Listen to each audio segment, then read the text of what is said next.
దేశంలో పిల్లల్లో కనిపిస్తున్న ప్రధాన జన్యు రక్త వ్యాధుల్లో ఒకటైన తలసేమియాపై వైద్య నిపుణులు ఆందోళన వ్యక్తం చేస్తున్నారు.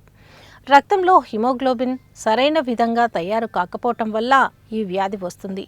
ఈ నేపథ్యంలో తలసేమియా వ్యాధి, దాని నివారణ మార్గాలపై కథనం. తలసేమియా అనేది వంశపారపర్యంగా వచ్చే రక్త వ్యాధి. ఈ వ్యాధి ఉన్నవారిలో శరీరానికి అవసరమైన హిమోగ్లోబిన్ తక్కువగా తయారవుతుంది. ఫలితంగా రక్తహీనత, అలసట, శరీర బలహీనత వంటి సమస్యలు తలెత్తుతాయి. తీవ్రమైన స్థితిలో పిల్లలకు తరచూ రక్త మార్పిడి అవసరం అవుతుంది.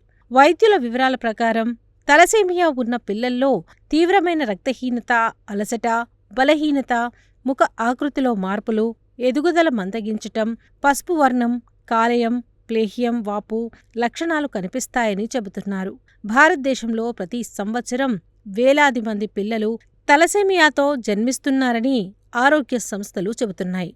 గ్రామీణ ప్రాంతాల్లో అవగాహన కొరత కారణంగా ముందస్తు పరీక్షలు చేసుకోకపోవటం ప్రధాన కారణంగా భావిస్తున్నారు. తలసేమియా పూర్తిగా తగ్గిపోయే సాధారణ మందు ప్రస్తుతం అందుబాటులో లేకపోయినా చికిత్స ద్వారా నియంత్రణ సాధ్యమని వైద్యులు చెబుతున్నారు.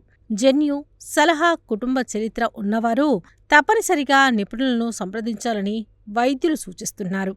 ప్రజల్లో అవగాహన కార్యక్రమాలు, పాఠశాలలు, కళాశాలలు, గ్రామీణ ఆరోగ్య కేంద్రాల్లో అవగాహన పెంచాల్సిన అవసరం ఉందని ఆరోగ్య అధికారులు పేర్కొన్నారు. అత్యాధునిక వైద్య సదుపాయాలు పెరుగుతున్నప్పటికీ తలసేమియా నియంత్రణలో ప్రజల అవగాహనే కీలక పాత్ర పోషిస్తుంది. ముందస్తు పరీక్షలు, సరైన వైద్య సలహాలు, సమయానికి చికిత్స ద్వారా ఈ వ్యాధి ప్రభావాన్ని గణనీయంగా తగ్గించవచ్చని ఆరోగ్య నిపుణులు చెబుతున్నారు.